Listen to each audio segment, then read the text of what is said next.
muchas gracias Margarita Manjarres, muchas gracias a Beatriz Suárez, que es la gestora y la que permitió que yo estuviera aquí hoy. Por supuesto a Carmen Millán, que hizo un trabajo enjundioso, soy testigo, ¿sí? Para hacer esta charla, que yo espero sobre todo que sea cálida, informal, emotiva, ¿no? Que es de lo que se trata cuando se habla de literatura. Y sobre todo también gracias a ustedes que están aquí sacrificando su hora del almuerzo de un viernes, ¿sí? por oírme. Y bueno, le doy la palabra a Carmen. Bueno, pues muchas gracias por estar aquí, pero pues yo sí quisiera que agradeciéramos a Piedad por su poesía, en primer lugar. Si ustedes se arriesgan a abrir la página oficial de la escritora, los va a recibir una frase que resume mucho el empeño con la palabra que ella tiene. Dice: lo oscuro pare la luz y eso consuela, y está eso así. Y vamos a hablar de partos y vamos a hablar de asuntos de mujeres, pero como conversación de mujeres alrededor de temas que nos interpelan diariamente, buscaremos pues que sea lo más íntimo y sabroso. Yo hice un ejercicio de regresar a la poesía, me ayudé de un libro que está allá, voy a comenzar a hacer propaganda, no tengo comisión en las ventas, pero es bueno hacer propaganda. Es difícil para un poeta y para una poeta tener en vida un volumen que se llame Poesía Reunida. Yo debo decir eso. Es muy difícil. Sería triste que dijera poesía completa, porque sería ya una renuncia, ¿no?, a seguir escribiendo, y así nos deja por fuera un poemario importante del que vamos a hablar. Pero me gustaría, salvo mejor opinión de Piedad, comenzar por uno que yo tengo en la edición original. Es se llama De Círculo y Ceniza. Esta es la edición original de la Universidad de los Andes, de este libro. Y es una edición, no sé, uno no debe decir que precaria, pero es una edición cuando en la Universidad de los Andes estaban empezando el empeño editorial, que hoy en día pues ha llegado a unas alturas. Si ustedes fueron a la Feria del Libro y visitaron el stand de las universidades, vieron en la Universidad de los Andes había cualquier cantidad de cosas en unas ediciones maravillosas. Esta no es una edición de esas que están haciendo ahora, pero es una edición cariñosa y es una edición que tiene para mí un rasgo encantador. Se trata de una poeta que le envía a su profesor primero una colección de poemas y espera que su profesor le diga qué pasa. Y yo creo que ese gesto de que alguien nos diga qué opina es un gesto de honestidad. Escribir no es publicar, y no todo el mundo tiene que aguantarse el estro poético de alguna gente que no lo tiene. La musa, o lo que sea como le llamen, a veces es esquiva, pero no todo el mundo tiene la honestidad de reconocer eso y cree que porque ya escribió ya es publicable. Entonces ese gesto, y me gustaría rescatar ese gesto y el gesto de tener lectoras y lectores antes de publicar, está aquí inscrito en esta edición tan bonita, tan delicada.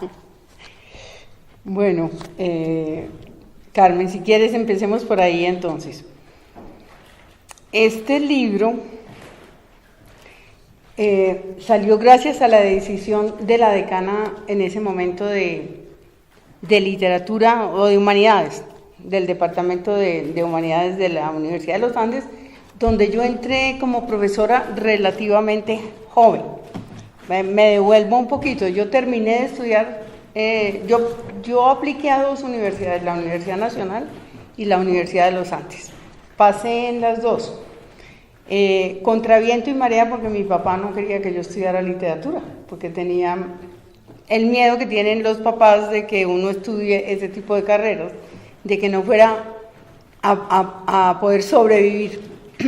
Y yo, que fui una empecinada desde siempre, me empeñé en estudiar eso, y a pesar de que pasé en la Nacional y de que la Nacional era como la que atraía mi corazón en ese momento, hubo otro corazón que hizo que yo entrara a la Universidad de los Andes, y es que mi novio en ese momento estudiaba en los Andes, que muy pronto fue mi marido y que es el padre de mis hijos, ¿sí?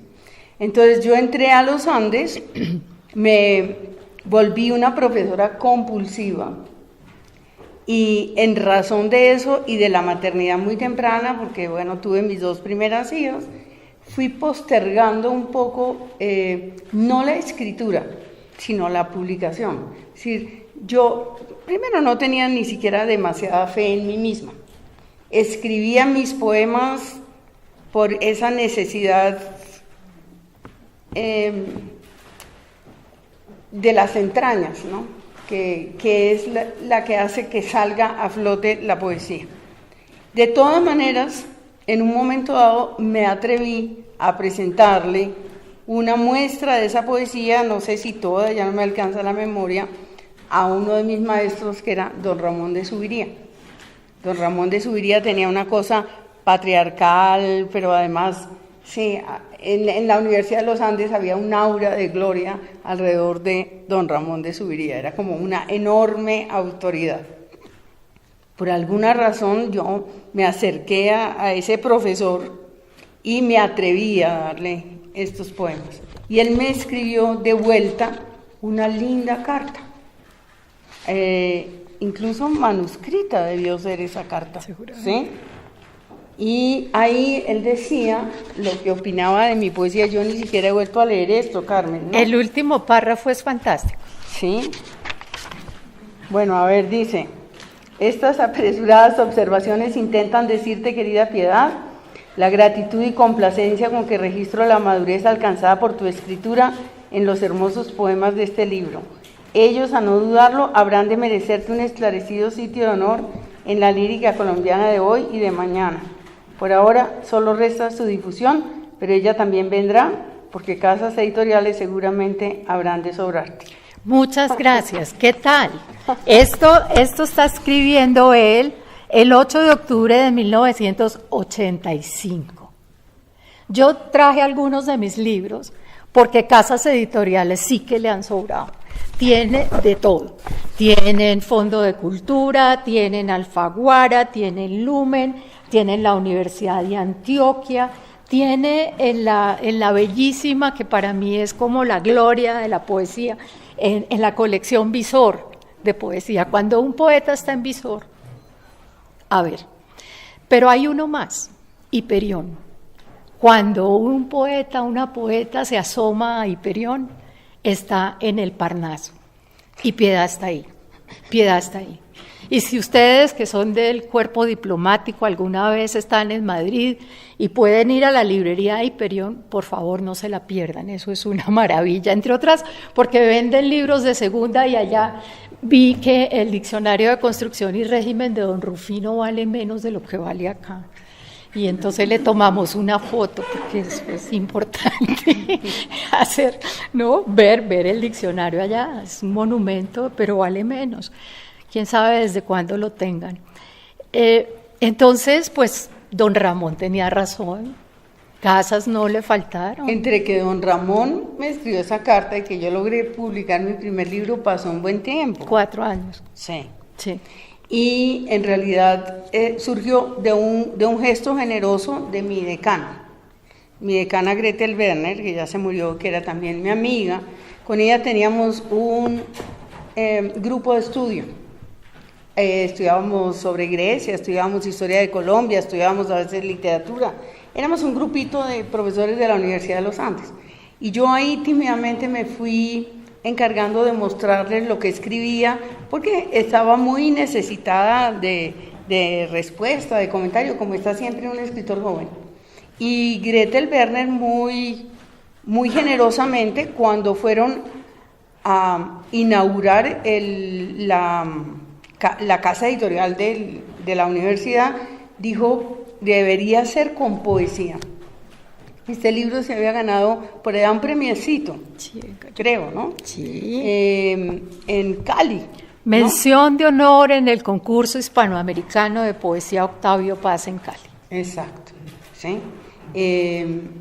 Como era mención de honor, pues yo tampoco era que dijera que tan importante ese premio, ¿no? Pero bueno, y Gretel me lo publicó y de todas maneras para un escritor, yo escogí, me acuerdo, la imagen de la carátula, ¿sí? Que es de un francés, ¿sí? Bueno, me gustaba esta cosa arrebatada, así, medio romántica, ¿no?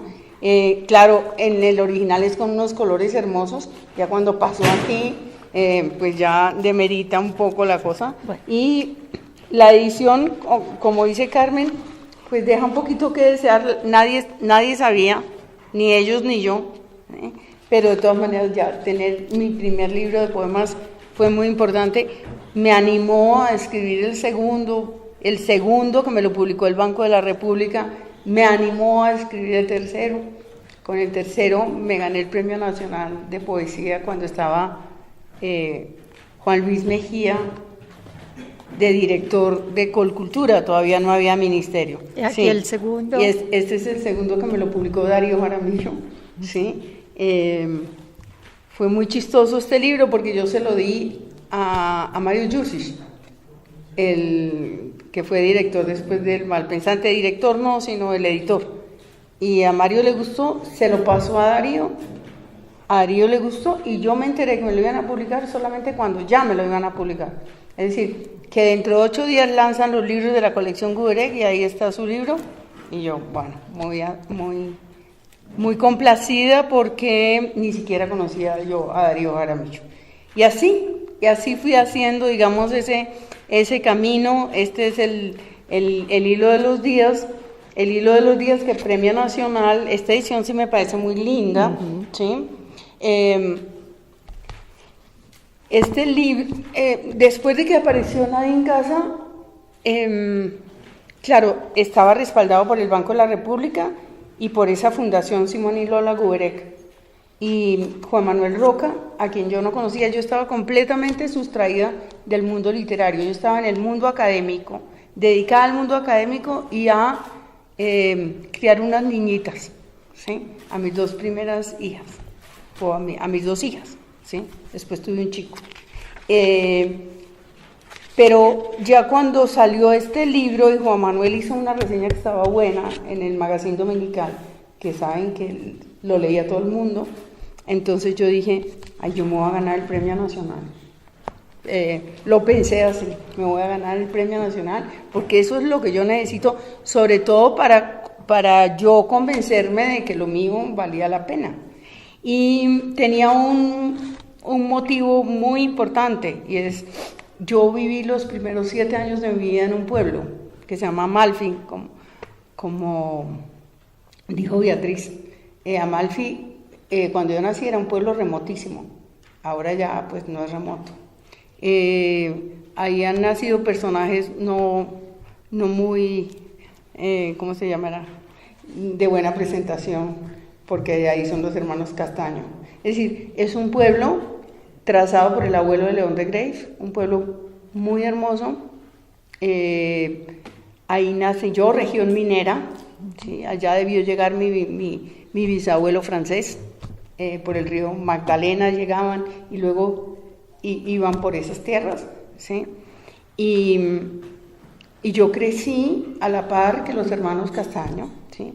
Es decir, ya se avecinaba una Colombia.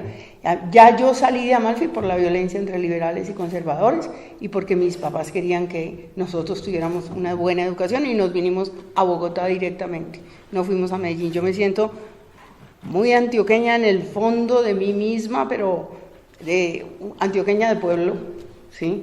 Que creo que es distinto de ser antioqueña de Medellín, y me siento muy bogotana, porque aquí realmente hice todos mis estudios, etcétera, ¿sí? Bueno, entonces yo quise recuperar esa infancia en el hilo de los días. Estaba yo ya haciendo unas lecturas de poesía que me movilizaban mucho, en este caso Eliseo Diego, un poeta cubano. Me dediqué allá en la soledad de mi casa, porque realmente era así. Salía de la universidad, escribía mis poemas, los mandé al concurso y tuve la tremenda sorpresa de que me gané el concurso. Y ahí sí se me abrieron de verdad las puertas de las editoriales. Después iba a publicar en Norma, la editorial Norma, y ya después Visor y Perión fue después, ¿no? Sí. Y ya ahí, digamos, yo sentí que yo era una poeta que estaba haciendo un camino, ¿no? Y por ese camino, cuando llevaba como 6 libros de poesía, me dio nostalgia de la novela que había querido siempre escribir, ¿no? Y dije, bueno, ¿por qué no hacer una pausa aquí y escribir novela? Y escribí mi primera novela, que se llama Después de todo. Y se la di tímidamente a la editora de Alfaguara. Y esperé como debe esperar pacientemente uno con un editor. Y 6 meses después me llamaron y me dijeron que sí, que me habían aceptado la novela. Y ya me animé. No solo me animé, sino que me envicié a escribir novelas. Escribir novelas es un trabajo tremendo, que apenas te llega la idea de que esto sería una buena novela. Cuando hay esa iluminación, da mucho susto, porque uno sabe que son mínimo 2 años de concentración y trabajo perseverante. No es lo mismo que la poesía. La poesía sale como a ráfagas, ¿no? Sin embargo, no siempre llega la poesía. Cuando uno está, digamos, demasiado metido en una novela, el pensamiento es un pensamiento lógico de otra naturaleza y no está la sensibilidad abierta para que entre la poesía. Difícilmente logra uno hacer las dos cosas. Yo a veces lo he hecho. Mientras escribía Tretas del Débil, escribí una de mis novelas, pero por ejemplo, ahora, después de que escribí Lo que no tiene nombre, o mientras escribía Lo que no tiene nombre, empezaron a salir unos poemitas, pero y después de que lo publiqué fue que me pude concentrar para escribir Los Habitados. Es decir, no, el pensamiento creativo tiene también sus compartimentos, ¿no? No siempre es compatible hacer una cosa y otra. Sí, este es Tretas del Débil en una edición española, porque tiene varias ediciones, una edición aquí y una edición española. ¿Sí? ¿Por qué no lee algo para nosotros? Yo le dije cuando estábamos conversando sobre esta conversación, ¿no? Sobre esta presentación, que si a ella le gustaba leer, porque hay poetas a los que no les gusta leer su poesía. Me dijo, claro que sí. Y le dije, yo puedo hacer una solicitud, porque yo la conocí primero como profesora, y además como profesora muy querida por sus alumnos, en una circunstancia bien particular que no vale la pena recordar, pero es muy sabroso que los estudiantes se expresen con tanto cariño y tanto respeto, ¿no? Y entonces le dije, ¿y nos leería algo para los estudiantes? Pero bueno, en fin, sí. Usted escoja lo que quiera. Pero me tienes que prestar este libro, Carmen. Se lo presto. ¿Cuál quiere que le preste? Bueno, mientras busco aquí, debo decir que, este está aquí, que es más fácil, el de los estudiantes, que yo fui muy feliz mientras fui profesora. En la universidad amé mucho a mis estudiantes, me dieron mucha vida. Yo creo que logré prolongar mi juventud gracias precisamente a ser profesora en la universidad. Y este poema que se llama Los Estudiantes, que fue el que me dijo Carmen que leyera, nació de una reflexión mientras yo los veía a todos. Por supuesto, objetivamente no todos los estudiantes son bellos, ¿sí? el hecho de que sean jóvenes ya los hace bellos. Tienen una piel hermosa, todos tienen alguna cosa hermosa, ¿sí? Y yo decía, bueno, lo que me pregunté fue, ¿y todos los viejos que uno se encuentra por ahí fueron así? Fueron así de lindos y fueron así de entusiastas, ¿sí? Como estos estudiantes. Entonces escribí este poema.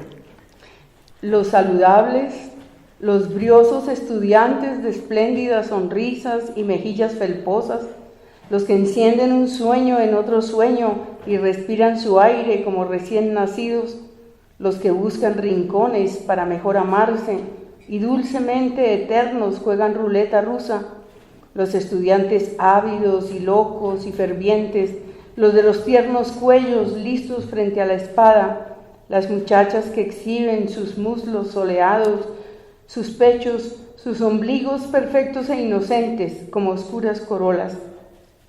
¿Qué se hacen? Mañana, ¿qué se hicieron? ¿Qué agujero ayer se los tragó?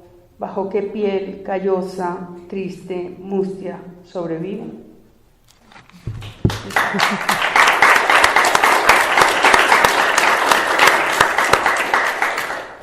Estaba pensando que aquí, no sé si es que porque ya después uno no sabe dónde están los poemas, en qué libro, ¿no? Sí, pero hay un poema que siempre leo porque a la gente le gusta. Uno tiene como los cantantes de rock sus poemas que son éxitos, ¿sí?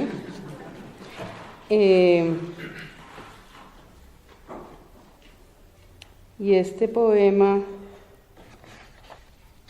se llama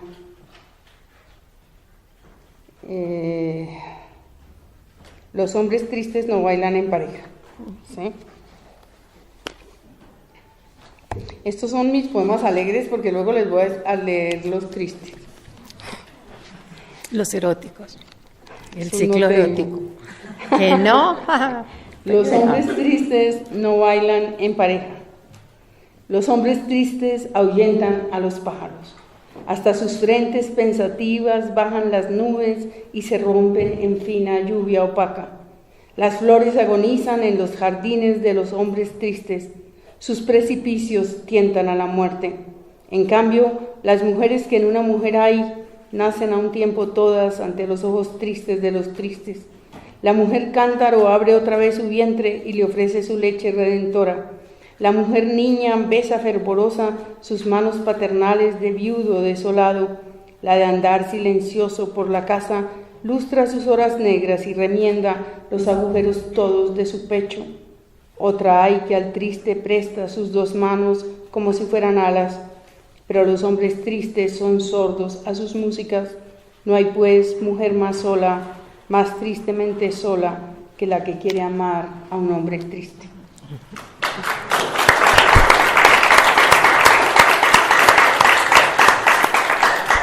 Bueno, yo quisiera, porque se nos va el tiempo, de qué manera, quisiera abordar un asunto que a mí me parece que hace de Piedad una presencia en la vida intelectual colombiana, que es una presencia que se espera cada 8 días. Piedad ha decidido ser una intelectual pública y escribe una columna para El Espectador. Y eso es una tarea de romanos, como, bueno, me traiciona mi formación en Derecho y en Derecho Romano, que era mi amor que me llevó a eso. Una tarea de romanos porque tiene un número de caracteres, tiene la coyuntura, no es lo que a mí se me ocurra, sino la coyuntura, y necesita encontrar el tono para cada cosa. Y quisiera ver, por ejemplo, la última columna que es sobre la cárcel de mujeres en Bogotá, tal vez, una cárcel que enseña, creo que se llama, una cárcel que educa. Yo tengo eso porque a mí se me olvida. Que redime. Todo. Que redime, eso, una cárcel que redime. Es un título bien extraño, pues porque para nosotros las cárceles, sabemos que las cárceles, pero esta es una cárcel que es del distrito de Bogotá, el distrito especial, y que tiene una cantidad de cosas, entre ellas un programa de lectura. ¿Por qué no entramos en ese programa de lectura para ir viendo y llegando a lo que no tiene nombre? Ok. A ver, primero les voy a hablar de lo que significa ser tener una columna en el periódico, porque eso es cosa seria, ¿sí? Yo siempre quise tener una columna en el periódico, porque si no habría sido una de esas señoras que mandan cartas cada 8 días para que se las publique, porque vivía desesperada por decir un montón de cosas, ¿sí? Pero no me daba la dignidad para estar mandando cartas al periódico. La idea de darme la columna fue de Héctor Abad, sin que yo le dijera nunca que yo quería ser columnista, porque ese era un pensamiento mío secreto, vergonzante. Y entonces me gustó mucho que fuera en El Espectador, porque es el periódico que de verdad amo, porque me parece el periódico liberal de esta ciudad, ¿sí? Verdaderamente liberal. Y me gusta más ese espíritu, ¿sí? De los Cano. Fidel fue mi alumno, pero es que alumnos míos han sido todos, de presidentes, expresidentes y todos, ¿sí? Porque en la Universidad de los Andes, pues yo tuve mínimo 3.000 alumnos, ¿sí? En 32 años que estuve en la Universidad de los Andes. Entonces Fidel era uno más de mis alumnos, pero bueno, muy amablemente me llamó y me dijo que si yo quería escribir la columna, y a mí me pareció la oportunidad de la vida. Esa columna me quita muchísimo tiempo, porque quiere decir que yo más de 2 periódicos no me voy a leer, porque no le voy a dedicar más de mi vida a la situación, digamos, de la realidad concreta y política del universo, pues. Porque si no, entonces mi capacidad literaria se mengua, sí. Pero yo me leo rigurosamente por la mañana los 2 periódicos y veo un noticiero que es el noticiero CMI, pero no siempre estoy atada a la coyuntura, prefiero, digamos, hacer siempre como unas oscilaciones. A veces la cosa puramente coyuntural y a veces no. Por ejemplo, lo de la cárcel no era coyuntural, por supuesto que no. Me invitaron a esa cárcel, yo acepto, le estaba contando a Beatriz, me gusta aceptar invitaciones que me lleven a mundos desconocidos. Estuve, después de que escribí Lo que no tiene nombre, Daniel Samper, un hijo, me dijo que si escribía una crónica para Soho sobre Cibaté. Y era muy duro para mí tener que ir a Cibaté.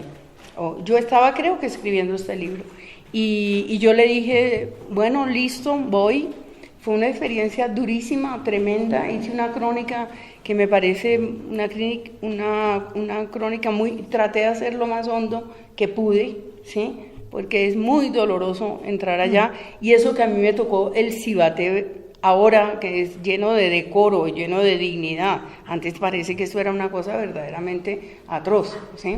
Y bueno, cuando me invitaron a esta cárcel me pareció muy, muy bonito ir a la cárcel, y de todas maneras uno siente un poco de aprensión de ir a la cárcel. Yo me imaginaba, aunque mi hija, que había ido ya, porque mi hija es la editora de Radio Ambulante, ¿sí? Y ella fue con Radio Ambulante a la cárcel, me había dicho, mamá, es linda la cárcel, ¿sí?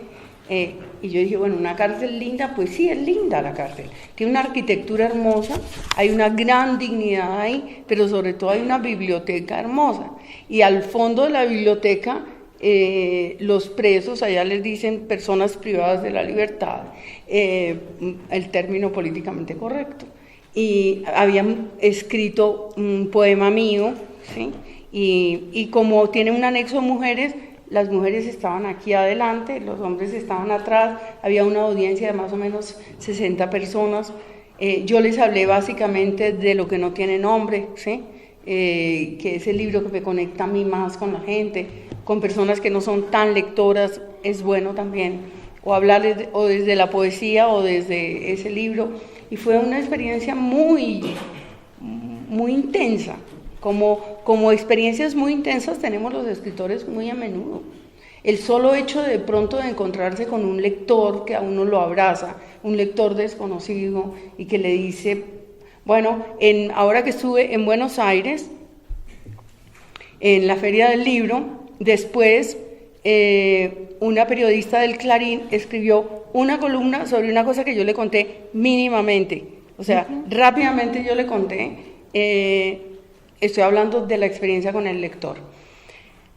Yo voy, ustedes saben, para ponerlos en autos por si acaso no, que yo perdí a mi hijo Daniel, que era mi único hijo hombre, mi hijo menor y un niño pues que vino después de 12 años, su hermana mayor le lleva 12 años, y era un niño muy especial porque era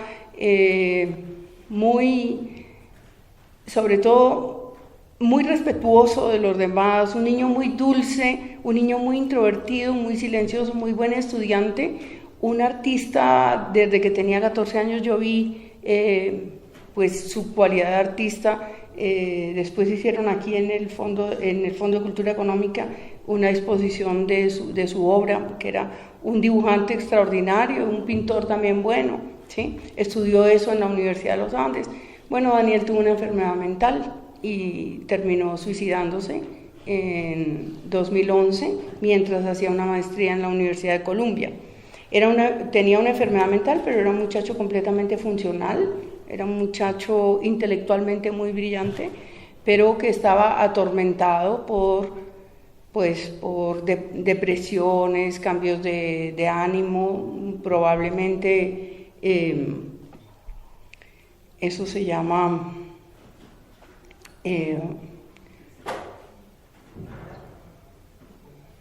¿por qué se me olvida la palabra ahora? Tal vez porque no quiero decirla. No tiene nombre. Sí. Es decir, en 4 o 5 ocasiones tuvo episodios psicóticos muy cortos, pero donde tenía alucinaciones auditivas o tenía paranoia, pensaba que venían por él. Bueno, es decir, llevaba ese sufrimiento adentro.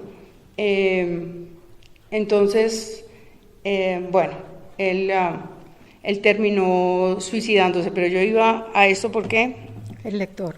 Porque en Buenos Aires, y esta es una escena que se me ha repetido de miles de formas, pero en Buenos Aires yo bajaba y una persona subía y yo vi cómo me miraba, era una mujer joven. Pero como yo reconozco cuando la gente me reconoce, pero además también reconocí una emoción grande en esta persona que venía. Entonces yo le sonreí simplemente por la lógica empatía entre dos seres que se cruzan ese tipo de miradas, y entonces ella me abrazó. Y les voy a decir ahora lo que escribió la periodista. La periodista escribió lo que yo le conté, y es que ella me dice, me abraza y me dice, a mí también me pasó. Y yo le digo, era joven, es muy extraño cómo se da ese diálogo. Le pregunto, ¿cuántos años tenía? Y me dice, 20. Y yo le digo, ¿tu hermano? Y me dice, no, mi hijo. ¿Sí? Y nos abrazamos y yo le digo, ¿cómo? ¿Sí? Y entonces ella me dice, pastillas, es algo así. Y me dice, pero el mío dejó una carta. Pero el mío dejó una carta. Y yo le dije, te decía que te quería. Fue lo que se me ocurrió decirle. Y ella me dijo, no. Me decía que cuidara a su hermano, que no le hiciera tantas exigencias.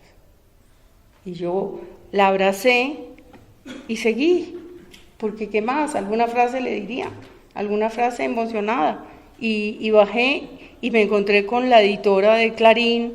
Yo iba para una cita y dije, me acaba de pasar esto. Y le conté esa cosa brevemente.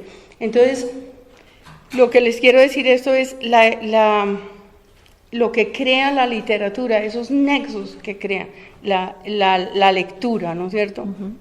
En esta cárcel, cuando yo hablaba, todas estas mujeres, sobre todo las mujeres, lloraban. pero los hombres estaban sumamente atentos, ¿sí?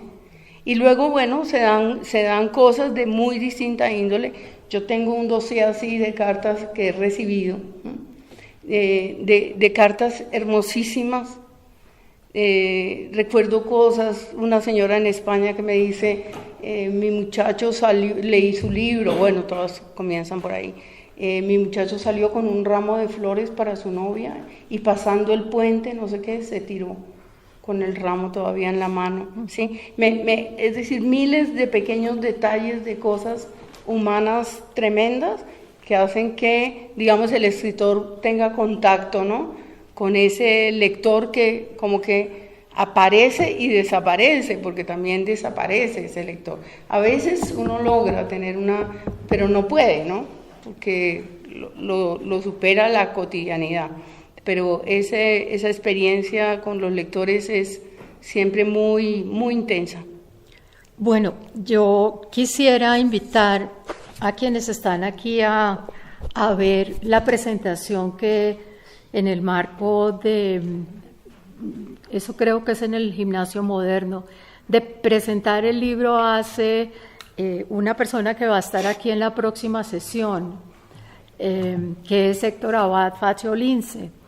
Y hay que oír la lectura que hace Héctor de las primeras páginas y otros fragmentos del libro, Lo que no tiene nombre.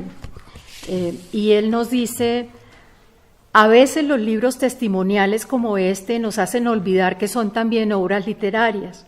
Este libro no solo es verdadero, sino también hermoso, porque está escrito por una artista que domina el oficio de crear con las palabras y que además tiene ese difícil don de la contención, porque Piedad Bonet sabía mejor que nadie que su obra, en cada página, estaba expuesta a deslizarse peligrosamente al sentimentalismo, a la melancolía, a la melcocha.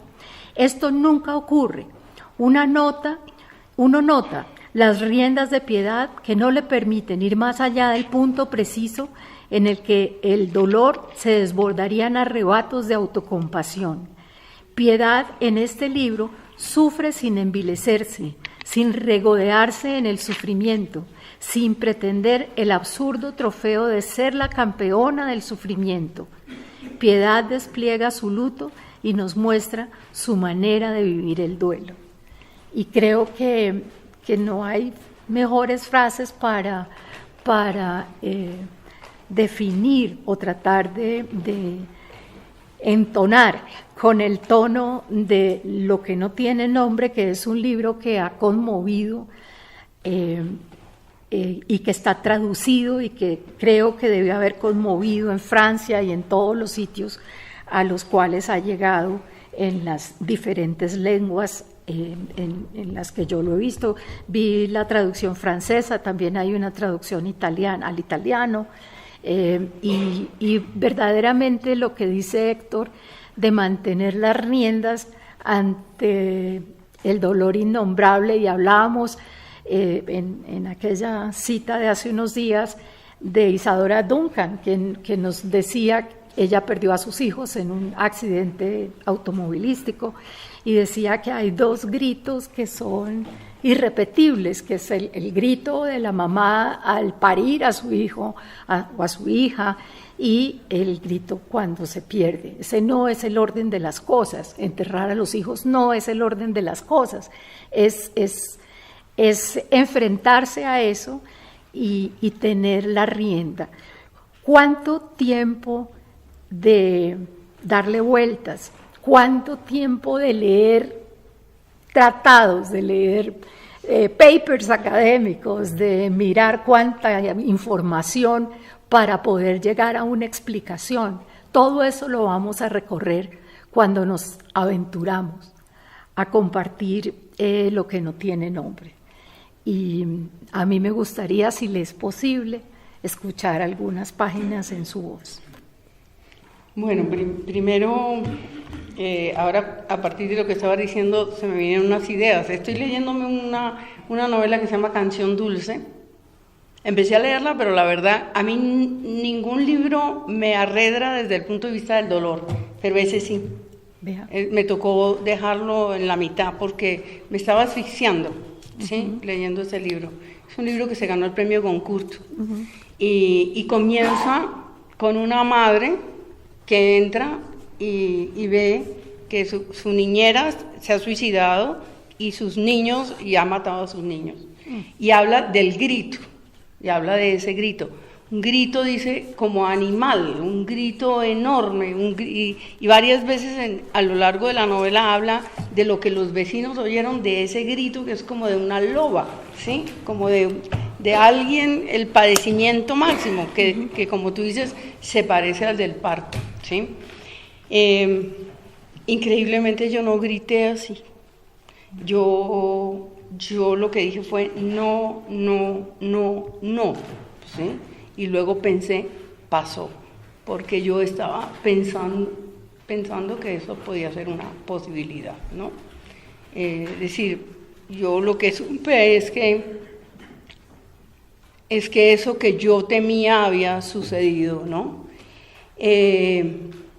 Pero esto es solo para hablar un poquito, antes de que les lea algo, sobre por qué escribí yo ese libro, ¿no? Tú decías de cuánto tiempo, ¿no? Y yo escribí ese libro en 6 meses, mientras siempre he escrito una novela en 2 años, 3 años, 4 años. Pero yo tenía la historia completa, ¿sí? Lo que necesitaba era saber cómo ponerla. Sabía, como dice Héctor, porque durante muchos años les enseñé eso a mis estudiantes, que no podía ser un grito lastimero. Eso no es lo que hace un escritor. Ni era una cosa de autoconmiseración, ni de exaltación idílica de lo que había sido mi hijo. Yo lo que quise hacer fue mostrar cómo puede ser de cruel el destino. Es decir, retomar esa idea de los griegos, como cuando hay una fuerza de esa naturaleza arrasadora, no hay nada que la pueda detener, ¿sí? Es decir, como a una familia, digamos, a una familia como la nuestra, como donde, no sé ni siquiera cómo expresarlo, donde hay como donde nos regimos por el pensamiento, ¿sí? Por la autodeterminación, por la libertad, por el diálogo, ¿no? Es decir, una familia donde la palabra como que nos une civilización, de pronto llega un dolor tan brutal, ¿no? Es decir, un dictamen tan terrible, porque además ponerle nombre a esa enfermedad es muy complicado, ¿no? Es decir, empezar a ver un muchacho que siente angustia, que no sale del cuarto. Bueno, yo cuento ahí que le dieron un remedio para el acné, y me he encargado de decir eso porque yo siempre tuve claro que fue a partir de ese remedio para el acné, que se llama Roacutan, que a él le dio una depresión. Y luego, cuando Daniel murió, hice una investigación muy larga y vi todas las demandas que hay en todo el mundo contra el Roacutan. Y sé, porque lo dice el remedio mismo, dice, puede producir depresión, ataques psicóticos e intentos de suicidio. O sea, no digo que no haya una especie de genética que predispone, pero precisamente el medicamento entra en esa genética si no hay un estudio previo de lo que es la historia familiar, ¿sí? Y desencadena eso. Entonces a Daniel eso se lo desencadenó el Roacutan a los 18 años, ¿sí?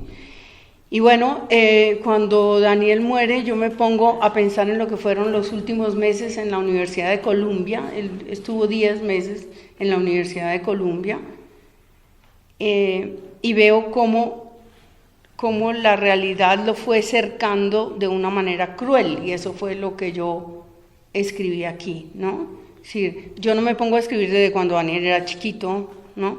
Sino que regreso a los 10 años de enfermedad, que fueron 10 años en que él soportó con un enorme estoicismo, una enorme valentía, y teniendo eso como un secreto, para no ser discriminado, pero logró hacer su carrera, hacer una especialización en arquitectura, fue profesor de niños, ¿sí?, en un colegio y luego pasó en las universidades.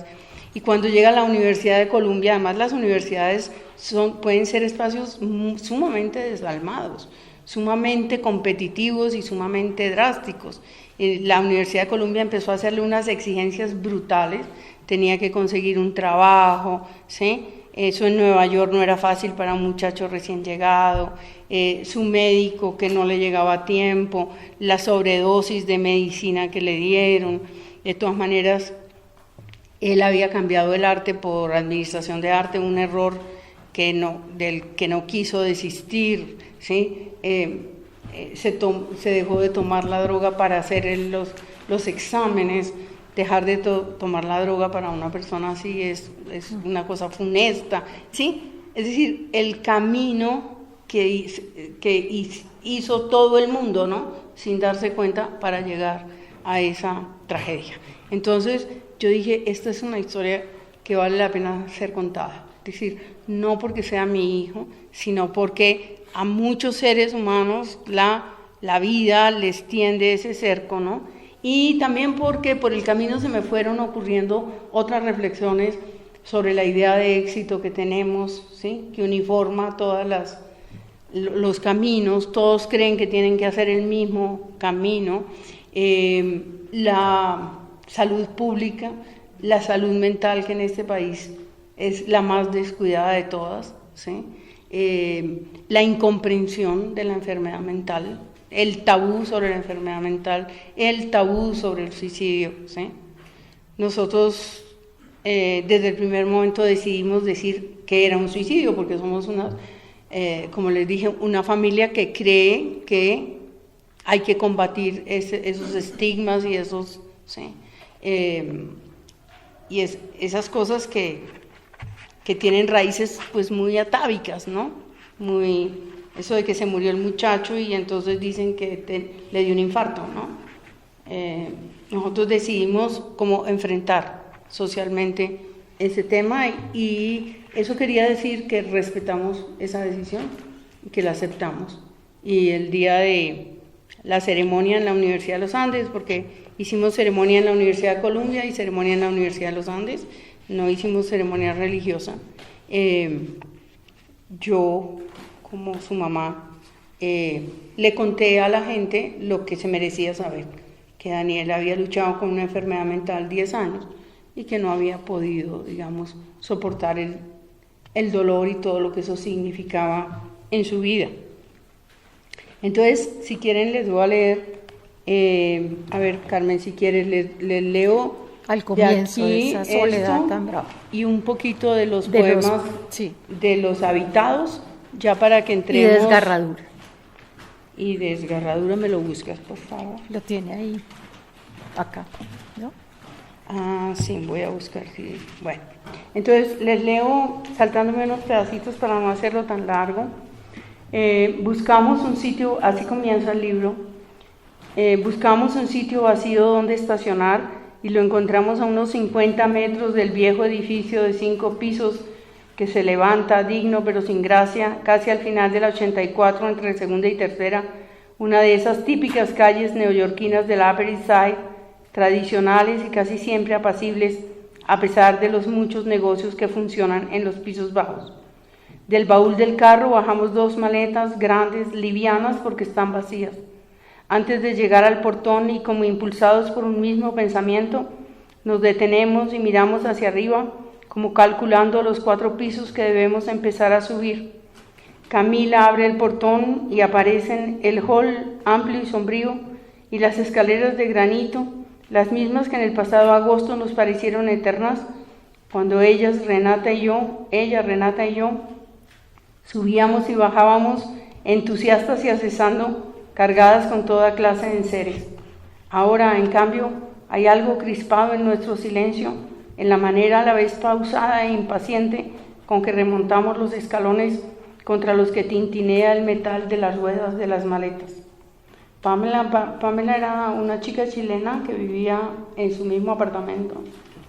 Pamela nos abre la puerta y nos saluda con abrazos apretados y esa bella sonrisa suya que ni siquiera puede ser opacada por la tristeza. Después de un breve intercambio de palabras, cruzamos la cocina y la salita y entramos lentamente en la habitación. Lo primero que registran mis ojos es la enorme ventana abierta y detrás la escalera de incendios que da a la calle. Examino todo brevemente de un vistazo. La cama tendida con pulcritud, el escritorio abarrotado de libros, los cuadernos apoderados de la mesa de noche, la chaqueta de cuadros colgada con cuidado en la silla. Durante algunos segundos no decimos nada, no hacemos nada, a pesar de que un turbión de emociones nos agita por dentro. Entonces Camila abre el closet y vemos los zapatos alineados, los suéteres y las camisetas puestos en orden. Es la habitación de alguien pulcro, riguroso, aseado. Confusos, intercambiando frases cortas que quieren ser eficientes, nos dividimos los espacios a fin de poder hacer la tarea que nos ha traído hasta aquí. Nadie llora. Si uno de nosotros se rindiera al llanto, arrastraría con su dolor a los demás. Siento por un instante que profanamos con nuestra presencia un espacio íntimo, ajeno, pero también atrozmente que estamos en un escenario. Me pregunto qué sucedió aquí en los últimos 20 minutos de vida de Daniel. ¿Acaso sostuvo consigo mismo un último diálogo, ansioso, desesperado, dolorido? O tal vez su lucidez fue oscurecida por un ejército de sombras. Mirando este cuarto austero, donde cada cosa cumplía su función, tenía un sentido. Recuerdo los versos de Wisława Szymborska, que durante años leí con mis alumnos y que parecen haber sido escritos para este momento. No parecía que de esta habitación no hubiera salida, al menos por la puerta, o que no tuviera alguna perspectiva, al menos desde la ventana. Las gafas para ver a lo lejos estaban en el alféizar. Zumbaba una mosca, o sea que aún vivía. Seguramente creéis que cuando menos la carta algo aclaraba, y si yo os dijera que no había ninguna carta, tantos de nosotros, amigos, y todos cupimos en un sobre vacío apoyado en un vaso. Y les leo 2 parrafitos más adelante. Daniel murió en Nueva York el sábado 14 de mayo de 2011 a la 1:10 de la tarde. Acababa de cumplir 28 años y llevaba 10 meses estudiando una maestría en la Universidad de Columbia. Renata, mi hija mayor, me dio la noticia por teléfono 2 horas después con 4 palabras, de las cuales la primera, pronunciada con voz vacilante, consciente del horror que desataría del otro lado, fue, claro está, mamá. Las 3 restantes daban cuenta sin ambajes ni mentiras piadosas del hecho, del dato simple y llano de que alguien infinitamente amado se ha ido para siempre, no volverá a mirarnos ni a sonreírnos. En estos casos trágicos y sorpresivos, el lenguaje nos remite a una realidad que la mente no puede comprender. Antes de preguntar a mi hija los detalles, de rendirme a la indagación, mis palabras niegan una y otra vez en una pequeña rabieta sin sentido, pero la fuerza de los hechos es incontestable. Daniel se mató, solo quiere decir eso, solo señala un suceso irreversible en el tiempo y el espacio que nadie puede cambiar con una metáfora o con un relato diferente. Bueno, y aquí está descargado. En este libro que tiene muchas cosas, este libro yo lo escribí, como les digo, en 6 meses. Empecé a los 3 meses más o menos después de la muerte de Daniel y hice muchas cosas al tiempo. Leí muchos libros sobre el suicidio, la pérdida y mucha literatura de duelo, porque yo iba a escribir un libro sobre duelo, para saber cómo habían escrito otros sobre la muerte de sus madres, sus padres. Los de los hijos son sobre todo libros de poemas. En fin, y yo fui armando este libro, ¿sí? Con, diálogos con esos otros libros y con una narración escueta, ¿no? de lo que había pasado. Y entre estas cosas recordé que cuando Daniel se fue a estudiar en la Universidad de Columbia, y yo sentí ese dolor grande de que abandonaba por primera vez definitivamente la casa, ¿sí? Él había viajado muchas veces, pero siempre se sabía que regresaba. Pero esta vez se iba y yo me imaginé que para siempre, ¿sí? Y me quedé con ese miedo terrible, ¿no? Bueno, entonces yo le escribí un poema que no le mostré, por supuesto, que apareció en uno de esos libros de Visor. Otra vez, bueno, pero les quiero decir que cuando se murió Daniel en la Universidad de Columbia, yo pensé leer un poema y dije, debe ser el poema que le escribí cuando se fue para Colombia, porque si ustedes ven, sirve también para la despedida a la hora de su muerte. Otra vez sales de mí, pequeño, mi sufriente. Otra vez miras todo con mirada reciente y llenas tus pulmones con el aire gozoso. Ya no lloras. El mundo de momento no te duele. Todo es tibio esta vez, caricia pura como una prolongada primavera. Ignoras mi útero vacío, mi sangrado. Desconoces que el grito de dolor de parturienta va hacia adentro y se asfixia sofocado para que no trastorne el silencio que ronda por la casa como una mosca azul resplandeciente. Mis manos ya no pueden cobijarte, solo decirte adiós, como en los días en que al girar ansioso tu cabeza, mi sonrisa se abría detrás de la ventana para encender la tuya, cuando todo era sencillo transcurrir, no herida, ni entraña expuesta, ni desgarradura. Sí. Uh-huh.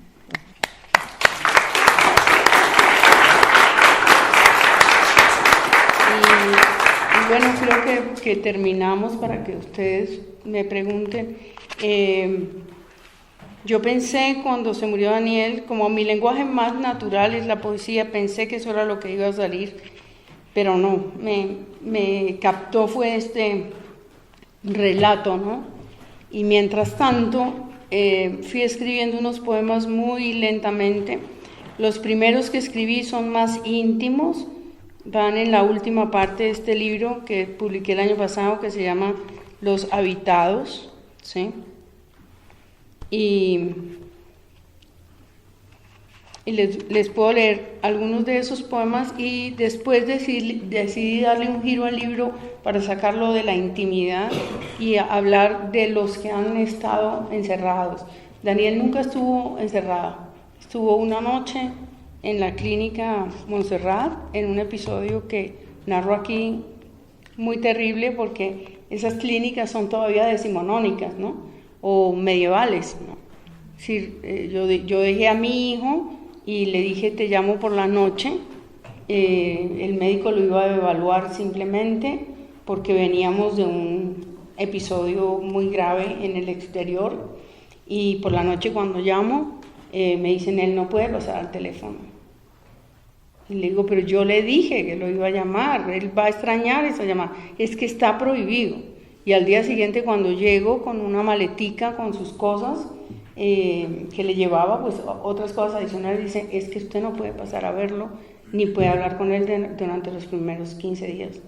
Y dije, no, es que a mí nunca me dijeron eso, yo nunca firmé eso.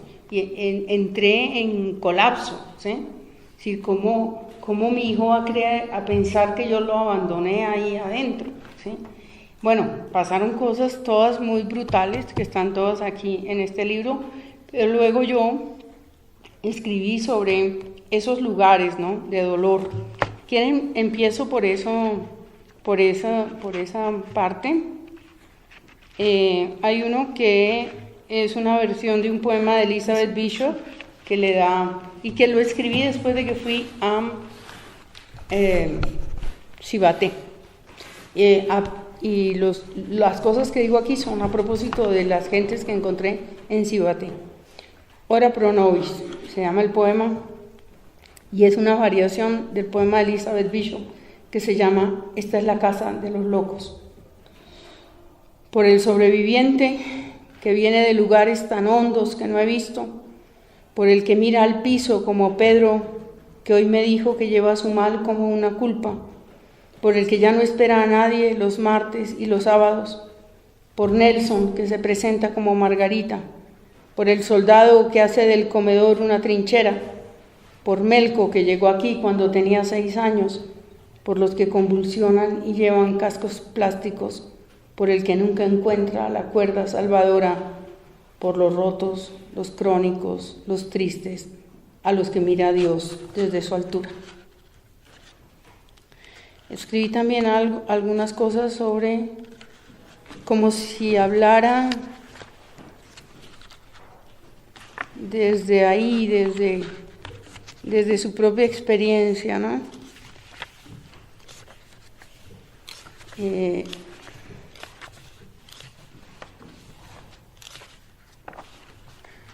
Este poema que me lo dio este epígrafe de Yanis Ritsos, que dice: un día de mayo te me fuiste, un día de mayo te pierdo, en plena primavera, hijo.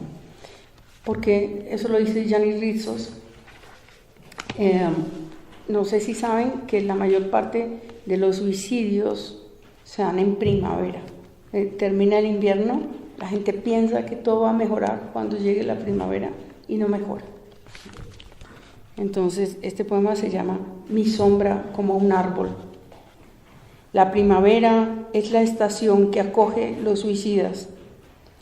Lo dicen los que en la morgue anotan edad, sexo, lugar y método empleado. Desde lo alto yo vi brillar el sol de mayo, que atrás dejaba el pájaro enfermo del invierno, su mirada de escarcha que antes ensombrecía las ventanas. Pude también oír decir al viento: se ha roto la promesa del invierno, nada renacerá en la primavera. Son implacable, madre, los relojes del mundo. Desde lo alto yo vi mi sombra como un árbol, abriéndome sus brazos amorosos. Este que se llama En el borde. Lo terrible es el borde, no el abismo. En el borde hay un ángel de luz del lado izquierdo, un largo río oscuro del derecho y un estruendo de trenes que abandonan los rieles y van hacia el silencio. Todo cuanto tiembla en el borde es nacimiento, y solo desde el borde se ve la luz primera, el blanco blanco que nos crece en el pecho. Nunca somos más hombres que cuando el borde quema nuestras plantas desnudas. Nunca estamos más solos, nunca somos más huérfanos. Y les voy a leer 2 poemas más.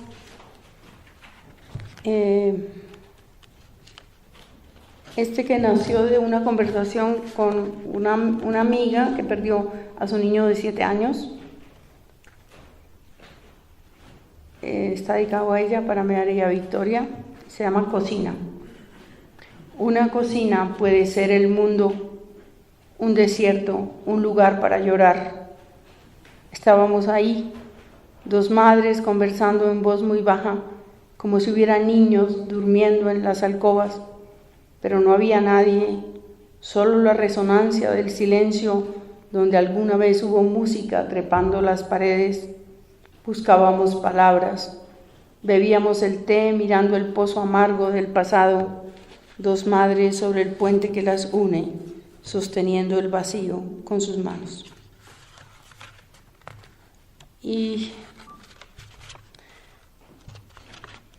bueno, voy a leer este que se llama Viernes.